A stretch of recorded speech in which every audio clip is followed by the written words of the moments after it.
জানিয়ে দিব আজকের বাংলার আপডেট সংবাদ। শুরুতেই সংবাদ শিরোনাম।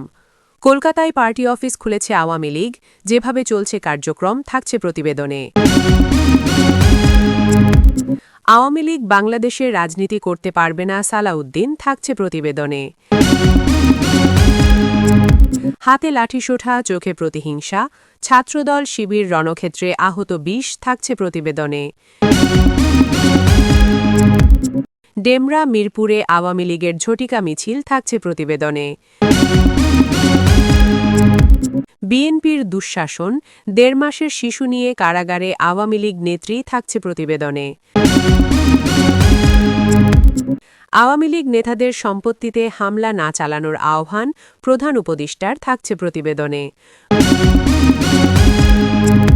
গোলাম পরোয়ার, আওয়ামী লীগকে পুনর্বাসনে আন্তর্জাতিক চক্রান্ত চলছে থাকছে প্রতিবেদনে। এতক্ষণ শুনতেছিলেন সংবাদ শিরোনাম, এখন বিস্তারিত। কলকাতায় পার্টি অফিস খুলেছে আওয়ামী লীগ, যেভাবে চলছে কার্যক্রম। ২০২৪ সালের ৫ই আগস্ট পতন ঘটে শেখ হাসিনার নেতৃত্বাধীন আওয়ামী লীগ সরকারের। এরপর দেশ ত্যাগ করে ভারতে আশ্রয় নেন শেখ হাসিনা। গত ১২ই মার্চ আওয়ামী লীগ এবং এর সব অঙ্গ সংগঠন, সহযোগী সংগঠন এবং ভ্রাতৃপ্রতিম সংগঠনের নেতাকর্মীদের আন্তর্জাতিক অপরাধ ট্রাইব্যুনালে বিচার কার্য সম্পন্ন না হওয়া পর্যন্ত তাদের যাবতীয় কার্যক্রম নিষিদ্ধ করে প্রজ্ঞাপন জারি করে অন্তর্বর্তীকালীন সরকার। এদিকে ভারতের পশ্চিমবঙ্গের কলকাতায় রয়েছে শত শত বাণিজ্যিক কমপ্লেক্স, রাত দিন লাখ লাখ মানুষের ভিড় জমায় সেখানে। ব্যস্ততম এই এলাকার একটি বাণিজ্যিক কমপ্লেক্সে সম্প্রতি এমন কয়েকজনের আনাগোনা বেড়েছে যাদের কয়েক মাস আগেও সেখানে দেখা যেত না। ব্রিটিশ সংবাদমাধ্যম বিবিসি বাংলা জানিয়েছে, ওই এলাকায় যাতায়াত করা অনেকেই ১ বছর আগেও বাংলাদেশের সবচেয়ে ক্ষমতাসীন রাজনৈতিক ব্যক্তিদের মধ্যে অন্যতম ছিলেন। তারা আওয়ামী লীগ ও এর সহযোগী সংগঠনগুলোর শীর্ষ এবং মধ্যম স্তরের নেতা। তারা যে বাণিজ্যিক কমপ্লেক্সটিতে যাতায়াত করছেন কয়েক মাস ধরে, সেখানেই দলীয় দফতর খুলেছে আওয়ামী লীগ। সেই পার্টি অফিসের বর্ণনায় বিবিসি তার প্রতিবেদনে জানিয়েছে, ওই বাণিজ্যিক ভবনটির ৮ তলার একটি কক্ষে আওয়ামী লীগের পার্টি অফিস। তবে বাইরে থেকে কেউ ঢু মেরেও বুঝতে পারবে না যে এটি কোনোভাবে আওয়ামী লীগের সঙ্গে সংশ্লিষ্ট। সাইনবোর্ড, শেখ হাসিনা, শেখ মুজিবুর রহমানের ছবি কিছুই সেখানে নেই। এ বিষয়ে একজন আওয়ামী লীগ নেতা বিবিসি বাংলাকে বলেন, বঙ্গবন্ধু বা নেত্রীর কোনো ছবি, সাইনবোর্ড কোনো কিছুই আমরা রাখিনি খুবই সচেতনভাবে। আমরা চাইনি যে এই পরিচিতি প্রকাশ পাক। এমনকি একটা দলীয় দফতরে যেসব কাগজপত্র থাকে সেসবও এখানে রাখা হয় না। নিয়মিত দেখা সাক্ষাৎ, বৈঠকের জন্য একটা ঘর দরকার ছিল, এটা পাওয়া গেছে। এটাকে আমরা পার্টি অফিসই বলি, কিন্তু আসলে এটি একটি বাণিজ্যিক অফিস। আগে যে সংস্থা কাজ করত এখানে, তাদেরই ছেড়ে যাওয়া চেয়ার, টেবিল এসবই আমরা ব্যবহার করি। ৩০-৩৫ জনের বৈঠক এই দফতরেই হয়ে যায়, কিন্তু একটু চাপাচাপি করে বসতে হয়। ছোটখাটো বৈঠক বিভিন্ন নেতাদের বাসাবাড়িতে এখনও হয়, তবে বড় বৈঠকগুলো, যেখানে শতাধিক নেতাকর্মী হাজির হওয়ার কথা, সেই রকম বৈঠকের জন্য কোনো ব্যাংকোয়েট হল বা কোনো রেস্টুরেন্টের একটি অংশ ভাড়া নেওয়া হয়। ৫ই আগস্ট পতনের পর আওয়ামী লীগ ও এর সহযোগী সংগঠনগুলোর অনেক শীর্ষ নেতারা বাংলাদেশ থেকে পালিয়ে গিয়ে কলকাতায় বাসা ভাড়া নিয়ে থাকছেন। এছাড়াও বিভিন্ন পেশাজীবী, সরকারি কর্মচারী, পুলিশ কর্মকর্তা এবং অবসরপ্রাপ্ত সেনা কর্মকর্তারাও সেখানে থাকছেন। বিবিসির প্রতিবেদনে উল্লেখ করা হয়, ভার্চুয়ালি দলের নেতাকর্মীদের সঙ্গে যোগাযোগ রক্ষা করে যাচ্ছেন তারা। গত ১২ই এপ্রিল কয়েকজনের সঙ্গে দিল্লিতে বৈঠক করেন শেখ হাসিনা। বিভিন্ন স্তরের নেতাকর্মীদের সঙ্গে যোগাযোগের জন্য রয়েছে আলাদা হোয়াটসঅ্যাপ, টেলিগ্রাম গ্রুপ, সেখানেই নিয়মিত লাইভ করে থাকে দলটি। যেসব নেতাকর্মী এখনও বাংলাদেশে রয়ে গেছে তাদেরও ভার্চুয়ালি নির্দেশনা দেওয়া হয় বলে ওই প্রতিবেদনে উল্লেখ করে বিবিসি। যেসব নেতাকর্মীরা ৫ই আগস্টের পর দেশ থেকে পালিয়ে যেতে পারেনি, তারা দেশে মার খাচ্ছেন, গ্রেপ্তার হচ্ছেন। এ প্রসঙ্গে সাবেক সংসদ সদস্য পঙ্কজ দেবনাথ বিবিসিকে বলেন, এই প্রশ্ন ওঠা যে খুব অযৌক্তিক তা নয়, কিন্তু বাস্তবতা হল ১৯৭১ সালে যদি তৎকালীন নেতৃত্ব ভারতে চলে এসে প্রবাসী সরকার গঠন না করতেন, তাহলে কি বাংলাদেশের স্বাধীনতা যুদ্ধ পরিচালনা করা সম্ভব হতো?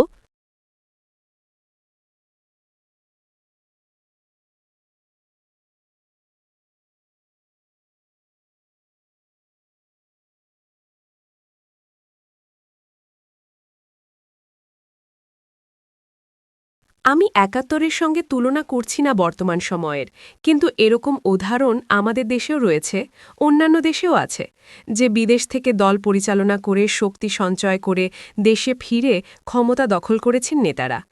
পাকিস্তানের নওয়াজ শরীফ বা বেনজির ভুট্টো বলুন বা আমাদের দেশের তারেক রহমান, সবাই তো বিদেশ থেকেই দল পরিচালনা করেছেন বা এখনও করছেন। দলটির সাধারণ সম্পাদক ওবায়দুল কাদের বিবিসি বাংলাকে বলেন, নতুন বাংলাদেশ গড়ার যে স্বপ্ন প্রচার করেছিল এই সরকার, তাতে তারা গত ১ বছরের সব দিক থেকেই ব্যর্থ হয়েছে। অর্থনীতি ফেল করেছে, বিচার ব্যবস্থা প্রহসনে দাঁড়িয়েছে, আর সব ক্ষেত্রেই তাদের ব্যর্থতার জন্য তারা শেখ হাসিনা আর ভারতের ওপরে দায় চাপাতে ব্যস্ত। একটা যেন ইন্ডিয়া ফোবিয়া, হাসিনা ফোবিয়া হয়ে গেছে তাদের। ১ বছর পরে তাদের নিয়ে সেই উন্মাদনা কিন্তু আর নেই। তাদের মুখের কথায় মানুষ আর বিশ্বাস করতে পারছে না, বিভ্রান্ত হচ্ছে না। সবাই বাস্তবতার নিরিখে মূল্যায়ন করছে সরকারের। তাদের এই ব্যর্থতার জন্য বহু মানুষ বলছেন শেখ হাসিনার সময়েই ভালো ছিলাম। নিষিদ্ধ ঘোষিত সংগঠন ছাত্রলীগের সভাপতি সাদ্দাম হোসেইনও ভারতে অবস্থান করছেন। বিবিসি বাংলাকে তিনি বলেন, গত ১ বছর ধরে ক্যাম্পাসটা খুব মিস করি। দেশে থাকলেও যে গত ১ বছরে ক্যাম্পাসে যেতে পারতাম তা নয়। হাজার হাজার ছাত্রলীগের কর্মী সমর্থক, তারা তো দেশে থেকেও ক্যাম্পাসে যেতে পারছেন না ১ বছর ধরে। তাদের ক্লাস করতে দেওয়া হয় না, তারা পরীক্ষা দিতে পারেন না, পাশ করলেও সার্টিফিকেট দেওয়া হচ্ছে না। এদের সবার শিক্ষাক্রমটাই শেষ করে দেওয়া হয়েছে। এটা যে শুধু ছাত্রলীগের কর্মীদের সঙ্গে করা হচ্ছে তা নয়, আওয়ামী লীগ করেন বা মুক্তিযুদ্ধের চেতনায় বিশ্বাসী এমন পরিবারের ছাত্রছাত্রীদের সঙ্গেও এই একই ঘটনা হচ্ছে। ভারতে থেকে কিভাবে নেতাকর্মীরা তাদের খরচ চালাচ্ছেন, এ প্রসঙ্গে ওবায়দুল কাদের সংবাদ মাধ্যম বিবিসিকে বলেন, সাংগঠনিকভাবে অগাস্টের পরে যে বিপর্যয় নেমে এসেছে, সেই অন্ধকার অতিক্রম করা কঠিন কাজ। যেসব নেতাকর্মী দেশে বা বিদেশে আছেন, তারাই এই দুঃসময়ে এগিয়ে আসছেন, অর্থ সাহায্য করছেন। কর্মীরা এখানে কষ্ট করেই আছেন, তবে মনোবলই আমাদের সম্বল। বিবিসি বাংলার প্রতিবেদনে বলা হয়েছে, এটি নিশ্চিতভাবেই বলা যায় যে ভারতীয় গোয়েন্দারা এই দপ্তরের ব্যাপারে জানেন। ভারতের স্বরাষ্ট্র মন্ত্রণালয়ের শীর্ষস্তরের অনুমোদন ছাড়া আওয়ামী লীগ এভাবে দলীয় দপ্তর খুলে নিজেদের কর্মকাণ্ড চালাতে পারত না। আওয়ামী লীগ বাংলাদেশের রাজনীতি করতে পারবে না, সালাহুদ্দিন আহমেদ।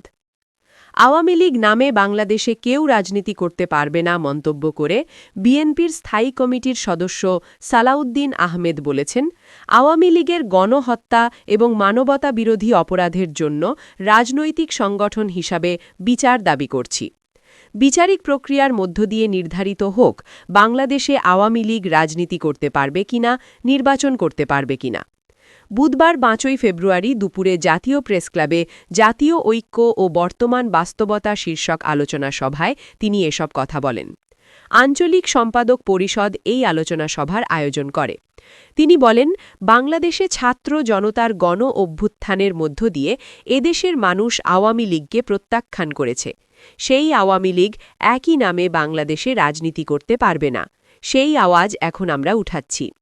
আওয়ামী লীগের বিচার না করে তাদের কর্মসূচিতে বাধা দেওয়াকে স্ববিরোধিতা বলে মন্তব্য করে সালাউদ্দিন আহমেদ বলেন, আওয়ামী লীগকে একদিকে চাইবেন তারা রাজনীতিতে নিষিদ্ধ হোক, আবার আপনারা তাদের বিচার করবেন না, পুলিশ দিয়ে তাদের কর্মসূচিতে বাধা দেবেন, এ তো স্ববিরোধিতা ঠিক নয়। আমরা স্পষ্ট করে বলে দিতে চাই, বৈপ্লবিক গণ অভ্যুত্থানের মধ্য দিয়ে এদেশের মানুষ আওয়ামী লীগকে প্রত্যাখ্যান করেছে। আওয়ামী ফ্যাসিবাদের রাজনীতিকে প্রত্যাখ্যান করেছে, তাদের বিতাড়ন করেছে। তিনি বলেন, অধস্তন আদালতের যে সকল বিচারকরা নিশিরাতে আদালত বসিয়ে বিএনপি সহ বিরোধী দলের নেতাকর্মীদের সাজা দিয়েছেন, আমি শিলংয়ে থাকা অবস্থায়ও আমার বিরুদ্ধে একটি মামলায় সাজা দেওয়া হয়েছে, যাতে দেশে এসে কোনো মতে নির্বাচন করতে না পারি। হাসিনার অধীনে নির্বাচন করে কে? তারপরও নিশিরাতে আদালত বসিয়ে বিরোধী দলের নেতাকর্মীদের বিরুদ্ধে সাজা নিশ্চিত করা হয়েছে। তারা এখন কোথায় আছে আমরা সব জানি, কিন্তু কারো বিরুদ্ধে কি কোনো ব্যবস্থা নেওয়া হয়েছে? হয়নি। বিএনপির এই নেতা বলেন, আওয়ামী লীগের যত নেতাকর্মী হত্যা কিংবা মানবতা বিরোধী অপরাধের মামলায় গ্রেপ্তার হচ্ছেন, শুনেছি ৫০০ থেকে ৫০০ জন গ্রেপ্তার হয়েছেন, সকলে জামিনে মুক্তি পেয়েছেন। কারা জামিন দিচ্ছেন? ওই বিচারকরাই। সালাউদ্দিন আহমেদ বলেন, আমরা বলেছিলাম সংবিধানের ৪৭ অনুচ্ছেদ অনুসারে আওয়ামী লীগের বিরুদ্ধে গণহত্যা এবং মানবতা বিরোধী অপরাধের জন্য বিচারের ব্যবস্থা করা হোক। সেই নিরিখে সংশ্লিষ্ট হাতে লাঠিসোঁটা, চোখে প্রতিহিংসা, ছাত্রদল শিবির রণক্ষেত্রে আহত ২০। চট্টগ্রামের সরকারি সিটি কলেজে গ্রাফিটির দেয়ালে গুপ্ত লেখা নিয়ে জাতীয়তাবাদী ছাত্রদল ও ইসলামী ছাত্র শিবিরের মধ্যকার উত্তেজনা গড়িয়েছে রক্তক্ষয়ী সংঘর্ষে। মঙ্গলবার সকাল থেকে বিকেল পর্যন্ত চলা এ ধাওয়া পাল্টা ধাওয়া ও সংঘর্ষে অন্তত ২০ জন আহত হয়েছেন। দুপুরে ক্লাস পরীক্ষা স্থগিত ও পুলিশের হস্তক্ষেপে পরিস্থিতি কিছুটা শান্ত হলেও বিকেলে ফের উত্তেজনা ছড়িয়ে পড়ে। বিকেল ৪টের দিকে নগরের নিউ মার্কেট মোড় থেকে ছাত্র শিবিরের নেতাকর্মীরা একটি বিক্ষোভ মিছিল নিয়ে সিটি কলেজের দিকে অগ্রসর হন। এ সময় কলেজের সামনে আগে থেকে অবস্থান নেয়া ছাত্রদলের নেতাকর্মীরা তাদের ধাওয়া দিলে দ্বিতীয় দফায় সংঘর্ষের সূত্রপাত হয়। এ সময় উভয় পক্ষকে মাথায় হেলমেট পরে এবং হাতে কিরিচসহ অন্যান্য ধারালো অস্ত্র ও লাঠিসোঁটা হাতে দেখা যায়। এছাড়া একে অপরের দিকে ইটপাটকেল নিক্ষেপ করতে দেখা যায়। সংঘর্ষের জেরে আশপাশের সব দোকানপাট বন্ধ হয়ে যায় এবং সাধারণ মানুষের মাঝে আতঙ্ক ছড়িয়ে পড়ে। দফায় দফায় চলা এ সংঘর্ষে উভয় পক্ষের অন্তত ২০ জন আহত হয়েছেন। ছাত্র শিবিরের চট্টগ্রাম নগর দক্ষিণ শাখার প্রচার সম্পাদক জাহিদুল আলম দাবি করেন, হামলায় তাদের অন্তত ১৫ জন নেতাকর্মী আহত হয়েছেন। এর মধ্যে আশরাফ হোসেন নামে এক কর্মীর পায়ের গোড়ালি বিচ্ছিন্ন হয়ে গেছে। তাকে গুরুতর অবস্থায় নগরের একটি বেসরকারি হাসপাতালে ভর্তি করা হয়েছে। এছাড়া চট্টগ্রাম মেডিকেল কলেজ হাসপাতাল পুলিশ ফাঁড়ির ইনচার্জ নুরুল আলম জানান, সামি মোহাম্মদ আলাউদ্দিন নামে এক শিক্ষার্থীকে মাথায় আঘাতপ্রাপ্ত অবস্থায় হাসপাতালে আনা হয়। সেখানে সেলাই দেওয়ার পর পরিবারের সদস্যরা তাকে বাসায় নিয়ে গেছেন। হামলার অভিযোগ অস্বীকার করে নগর ছাত্রদলের আহ্বায়ক সাইফুল ইসলাম বলেন, গ্রাফিতি মুছে সেখানে গুপ্ত লেখা হয়েছে। তারা যদি গুপ্ত না হয় তাহলে তাদের কেন গায়ে লাগল? এ ঘটনার পর নগরের বিভিন্ন এলাকা থেকে ছাত্রদলের নেতাকর্মীরা নিউ মার্কেট মোড়ে জড়ো হন। সন্ধ্যা পর্যন্ত তারা কলেজের সামনে অবস্থান নিয়ে বিভিন্ন স্লোগান দেন। কোতোয়ালি থানার ভারপ্রাপ্ত কর্মকর্তা ওসি আফতাব উদ্দিন জানান, বিকেলের সংঘর্ষের পর ওই এলাকায় চরম উত্তেজনা বিরাজ করছে। পরিস্থিতি পুরোপুরি নিয়ন্ত্রণে আনতে পুলিশ ঘটনাস্থলে সতর্ক অবস্থান নিয়েছে। উল্লেখ্য, সোমবার ২০ এপ্রিল রাতে সিটি কলেজ ক্যাম্পাসের একটি গ্রাফিতিতে লেখা ছাত্র রাজনীতি ও ছাত্রলীগ মুক্ত ক্যাম্পাসের ছাত্র শব্দটি মুছে গুপ্ত লিখে দেয় একদল যুবক। ছাত্র শিবিরের অভিযোগ, ছাত্রদলের নেতারাই এটি করেছে। এই লেখাকে কেন্দ্র করেই মঙ্গলবার সকাল থেকে দুই পক্ষের মধ্যে উত্তেজনা ও সংঘর্ষের সূত্রপাত হয়। ১৯৫৪ সালে প্রতিষ্ঠিত এই কলেজটি কয়েক দশক ধরে ছাত্রলীগের নিয়ন্ত্রণে ছিল। গত ৫ই আগস্টের পর সাধারণ শিক্ষার্থীরা ক্যাম্পাসটিকে রাজনীতিমুক্ত ঘোষণা জানালেও সম্প্রতি ছাত্র শিবির ও ছাত্রদল উভয় সংগঠনই সেখানে নিজেদের আধিপত্য বিস্তারের চেষ্টা চালালে এই দ্বন্দ্বের সৃষ্টি হয়। ড্যামরা মিরপুরে আওয়ামী লীগের ঝটিকা মিছিল, স্লোগানে উত্তাল রাজপথ। রাজধানী ঢাকার ড্যামরা ও মিরপুর এলাকায় ঝটিকা বিক্ষোভ মিছিল করেছে আওয়ামী লীগ ও এর অঙ্গ সহযোগী সংগঠনের নেতাকর্মীরা।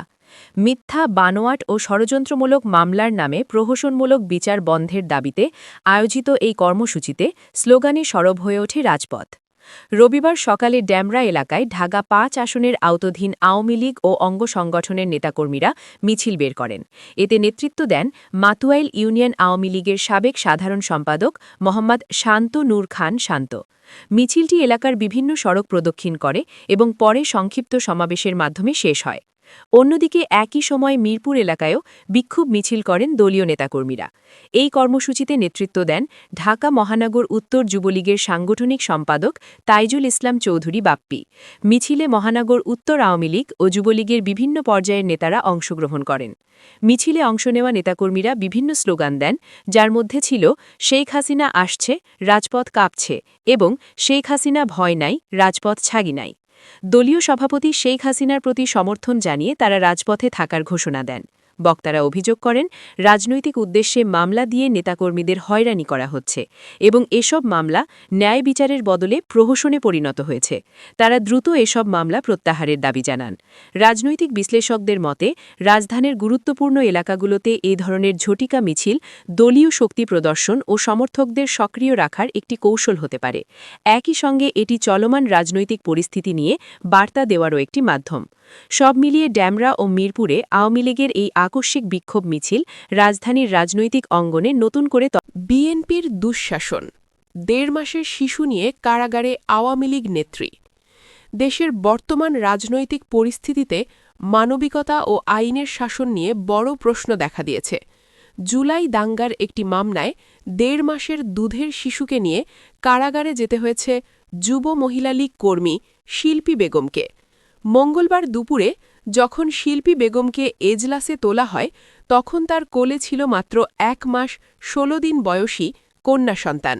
শিল্পীর আইনজীবী অ্যাডভোকেট ফারজানা ইয়াসমিন রাখি আদালতে জানান, গত মাসের ৪ তারিখে অস্ত্রোপচারের অর্থাৎ সিজারের মাধ্যমে এই শিশুর জন্ম হয়েছে। শিল্পী নিজেও অসুস্থ, বাথরুমে পড়ে তার বাম হাত ভেঙে গেছে। এই অবস্থায় দুগ্ধপোষ্য শিশুকে নিয়ে তার পক্ষে জীবনযাপন করা অসম্ভব। কিন্তু ঢাকার অতিরিক্ত মুখ্য মহানগর হাকিম আওলাদ হোসেন মুহাম্মদ জুনাইদ সব যুক্তি উপেক্ষা করে তাকে কারাগারে পাঠানোর নির্দেশ দেন। জামিন নাকচের খবর শুনে আদালত কক্ষেই কান্নায় ভেঙে পড়েন শিল্পী বেগম। হাজতখানায় যাওয়ার সময় আর্তনাদ করে তিনি বলছিলেন, সিজারের কাটা জায়গায় এখনও ব্যথা, হাতে সমস্যার কারণে বাচ্চাকে ঠিকমতো ধরতেই পারি না। জেলখানায় গরমে আমার বাচ্চাটা মরে যাবে। রাজনীতির কারণে আজ আমার এই অবস্থা। নিজের অসহায়তা দেখে তিনি এক পর্যায়ে শিশুটিকে স্বজনদের কাছে রেখে যেতে চাইলেও পুলিশি বাধায় তা সম্ভব হয়নি। নিয়ম অনুযায়ী বাচ্চাসহ কাস্টাডি লিখে মা ও শিশুকে কাশিমপুর কারাগারে পাঠিয়ে দেওয়া হয়। শিল্পীর স্বামী রহিম হোসেন সোহাগ জানান, তাদের ঘরে ৩ ছেলের পর এই কন্যা সন্তানের জন্ম। কেবল মা ও নবজাতকই নয়, ঘরে থাকা বাকি সন্তানারাও এখন দিশেহারা। তাদের ৪.৫ বছরের ছোট ছেলের হাতে গত শনিবারই অপারেশন হয়েছে। একদিকে অসুস্থ সন্তান, অন্যদিকে ১.৫ মাসের শিশুসহ স্ত্রীর কারাবাস, সব মিলিয়ে পরিবারটি এখন চরম সংকটে। শিল্পীর খালা সুমি খানম আক্ষেপ করে বলেন, ডাক্তার ওকে ৪ মাস বিশ্রামে থাকতে বলেছিলেন, ও তো ঠিকমতো বসতেই পারে না, বাচ্চার যত্ন নেবে কিভাবে? রাজনৈতিক প্রতিহিংসার জেরে একজন প্রসূতি মা ও দুগ্ধপোষ্য শিশুকে কারাগারে পাঠানোর এই ঘটনা সামাজিক যোগাযোগ মাধ্যম সহ জনমনে তীব্র প্রতিক্রিয়ার সৃষ্টি করেছে। মানবাধিকার কর্মীরা বলছেন, অপরাধের বিচার অবশ্যই হবে, কিন্তু ১.৫ মাসের শিশুর মৌলিক অধিকার ও মানবিক দিক বিবেচনায় জামিন না দেওয়া অত্যন্ত দুঃখজনক। এই ঘটনা বর্তমান শাসন আমলের এক কালো অধ্যায় হিসেবে চিহ্নিত হয়ে থাকবে বলে মনে করছেন সংশ্লিষ্টরা। আওয়ামী লীগ নেতাদের সম্পত্তিতে হামলা না চালানোর আহ্বান প্রধান উপদেষ্টার।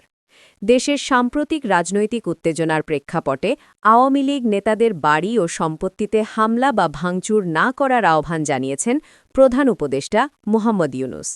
তিনি বলেছেন, যে কোনো ধরনের সহিংসতা ও প্রতিশোধমূলক কর্মকাণ্ড পরিস্থিতিকে আরও অস্থির করে তুলতে পারে এবং আইনের শাসনের পরিপন্থী। এক বিবৃতিতে মোহাম্মদ ইউনূস সকল রাজনৈতিক কর্মী ও সাধারণ জনগণকে সংযম প্রদর্শনের আহ্বান জানান। তিনি বলেন, আইন নিজের হাতে তুলে নেওয়া কোনোভাবেই গ্রহণযোগ্য নয়। যদি কারো বিরুদ্ধে অভিযোগ থাকে, তা আইনগত প্রক্রিয়ার মাধ্যমেই সমাধান করতে হবে। সাম্প্রতিক সময়ে বিভিন্ন এলাকায় রাজনৈতিক উত্তেজনার মধ্যে কিছু সহিংস ঘটনার খবর সামনে এসেছে বলে জানা গেছে। এসব ঘটনার পরিপ্রেক্ষিতেই এই আহ্বান এসেছে বলে মনে করছেন বিশ্লেষকরা। তারা বলছেন, এমন পরিস্থিতিতে শীর্ষ পর্যায় থেকে সংযমের বার্তা দেওয়া অত্যন্ত গুরুত্বপূর্ণ। প্রধান উপদেষ্টা আরও উল্লেখ করেন, দেশের স্থিতিশীলতা বজায় রাখতে সকল পক্ষকে দায়িত্বশীল আচরণ করতে হবে। তিনি আইন শৃঙ্খলা রক্ষাকারী বাহিনীকে সতর্ক থাকার নির্দেশনা দিয়েছেন, যাতে কোনো ধরনের সহিংসতা বা নাশকতা প্রতিরোধ করা যায়। রাজনৈতিক বিশ্লেষকদের মতে, এ ধরনের আহ্বান শুধু তাৎক্ষণিক উত্তেজনা কমানোর জন্য নয়, বরং দীর্ঘমেয়াদে একটি শান্তিপূর্ণ রাজনৈতিক পরিবেশ নিশ্চিত করার ক্ষেত্রেও গুরুত্বপূর্ণ ভূমিকা রাখে। তারা মনে করেন, রাজনৈতিক মতপার্থক্য থাকলেও সহিংসতার পথ পরিহার করা উচিত। অন্যদিকে বিভিন্ন রাজনৈতিক দল থেকেও সহিংসতা পরিহারের আহ্বান জানানো হয়েছে। তারা বলছেন, দেশের স্বার্থে শান্তিপূর্ণ পরিবেশ বজায় রাখা জরুরি এবং যে কোনো দাবি দেওয়া গণতান্ত্রিক উপায়ে উপস্থাপন করা উচিত। সাধারণ মানুষের মধ্যেও এই আহ্বান ইতিবাচকভাবে গ্রহণ করা হয়েছে। অনেকেই আশা করছেন, এতে করে সহিংসতা কমবে এবং পরিস্থিতি ধীরে ধীরে স্বাভাবিক হবে। সব মিলিয়ে আওয়ামী লীগ নেতাদের সম্পত্তিতে হামলা না চালানোর আহ্বান দেশের বর্তমান পরিস্থিতিতে পরিস্থিতিতে একটি গুরুত্বপূর্ণ বার্তা হিসেবে দেখা হচ্ছে মুহাম্মদ ইউনূসের এই বক্তব্য রাজনৈতিক অঙ্গনের সংযম ও সহনশীলতার প্রয়োজনীয়তাকে আবারও সামনে নিয়ে এসেছে।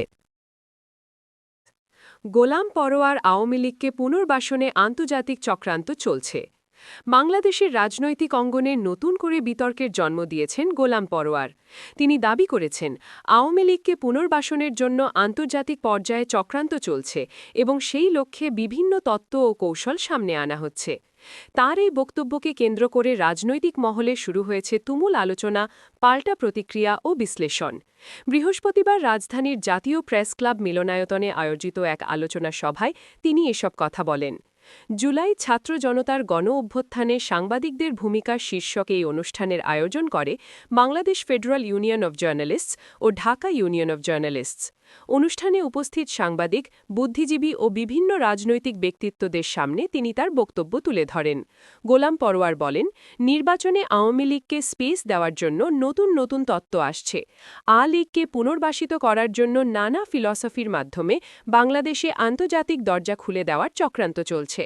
তার দাবি, এই প্রক্রিয়ায় দেশের জনগণ ও রাজনৈতিক দলগুলোকে ব্যবহার করার চেষ্টা করা হচ্ছে। তার বক্তব্য অনুযায়ী দেশের সাম্প্রতিক রাজনৈতিক পরিবর্তনের পরও পরিস্থিতি পুরোপুরি বদলায়নি। তিনি বলেন, আওয়ামী লীগের দুঃশাসন বিদায় নিয়েছে, হাসিনা চলে গেছে এমনটা ভাবার কোনো সুযোগ নেই। ব্যক্তি পরিবর্তন হলেও রাষ্ট্রীয় কাঠামোর বিভিন্ন স্তরে আগের প্রভাব রয়ে গেছে। এ প্রসঙ্গে তিনি প্রশাসন, বিচার বিভাগ, আইন শৃঙ্খলা বাহিনী এবং সাংবিধানিক প্রতিষ্ঠানের কথা উল্লেখ করেন। এই বক্তব্যে শেখ হাসিনাকে নিয়েও ইঙ্গিতপূর্ণ মন্তব্য করেন তিনি, যদিও সরাসরি বর্তমান পরিস্থিতি সম্পর্কে নির্দিষ্ট তথ্য বা প্রমাণ তুলে ধরেননি। তার মতে, একজন ব্যক্তি সরে গেলেও একটি রাজনৈতিক আদর্শ বা কাঠামো সহজে বিলীন হয় না। তিনি আরও বলেন, নতুন বাংলাদেশ গঠনের পথে সবচেয়ে বড় চ্যালেঞ্জ হল ফ্যাসিবাদের আদর্শে বিশ্বাসী শক্তিগুলোর প্রভাব। তার ভাষায়, ফ্যাসিবাদের দোসররা এখনও বিভিন্ন জায়গায় সক্রিয় রয়েছে, যা দেশের গণতান্ত্রিক অগ্রযাত্রার জন্য বাধা। রাজনৈতিক সংস্কার প্রসঙ্গেও তিনি কথা বলেন। গোলাম পরোয়ার বলেন, সংস্কার নিয়ে রাজনৈতিক দলগুলোর মধ্যে বিতর্ক থাকতেই পারে। এর মানে এই নয় যে কেউ নির্বাচন চায় না বা নির্বাচন পিছিয়ে দিতে চায়। তার মতে, গণতান্ত্রিক ব্যবস্থায় আলোচনা ও মতপার্থক্য স্বাভাবিক বিষয়। তার এই বক্তব্যের প্রতিক্রিয়ায় বিভিন্ন রাজনৈতিক মহল ভিন্ন ভিন্ন মত প্রকাশ করেছে। আওয়ামী লীগের ঘনিষ্ঠ সূত্রগুলো এই অভিযোগকে ভিত্তিহীন ও রাজনৈতিক উদ্দেশ্য প্রণোদিত বলে উল্লেখ করেছে। তাদের দাবি, এ ধরনের বক্তব্য জনমনে বিভ্রান্তি তৈরি করার জন্য দেওয়া হচ্ছে। অন্যদিকে কিছু বিশ্লেষক মনে করছেন এটি বর্তমান রাজনৈতিক বাস্তবতায় অবস্থান স্পষ্ট করার একটি কৌশল। তারা বলছেন, বড় রাজনৈতিক পরিবর্তনের সময় এ ধরনের তীব্র বক্তব্য প্রায়ই সামনে আসে, যা রাজনৈতিক সমীকরণকে প্রভাবিত করতে পারে। অনুষ্ঠানে উপস্থিত সাংবাদিক নেতারা গণমাধ্যমের ভূমিকা নিয়েও আলোচনা করেন। তারা বলেন, রাজনৈতিক অস্থিরতার সময় সত্য তথ্য তুলে ধরা এবং গুজব প্রতিরোধ করা অত্যন্ত গুরুত্বপূর্ণ। এক্ষেত্রে গণমাধ্যমের দায়িত্ব আরও বেড়ে যায়। সাধারণ মানুষের মধ্যেও এই বক্তব্য নিয়ে আলোচনা শুরু হয়েছে। কেউ এটিকে বাস্তবতার প্রতিফলন হিসেবে দেখছেন, আবার কেউ মনে করছেন এটি রাজনৈতিক বক্তব্যের অংশমাত্র। সামাজিক যোগাযোগ মাধ্যমে বিষয়টি নিয়ে নানা ধরনের মতামত প্রকাশ পাচ্ছে। সব মিলিয়ে গোলাম পরোয়ারের এই মন্তব্য দেশের রাজনৈতিক অঙ্গনে নতুন করে বিতর্ক উস্কে দিয়েছে। আওয়ামী লীগের সম্ভাব্য পুনর্বাসন, আন্তর্জাতিক ভূমিকা এবং দেশের ভবিষ্যৎ রাজনৈতিক দিক নির্দেশনা সবকিছুই এখন আলোচনার কেন্দ্রে। তবে বিশ্লেষকদের মতে, এ ধরনের গুরুতর দাবির ক্ষেত্রে নির্ভরযোগ্য তথ্য ও প্রমাণ অত্যন্ত গুরুত্বপূর্ণ। সামনে রাজনৈতিক পরিস্থিতি কোন দিকে মোড় নেয় তা নির্ভর করবে দলগুলির অবস্থান, নীতিগত সিদ্ধান্ত এবং জনগণের প্রতিক্রিয়ার ওপর।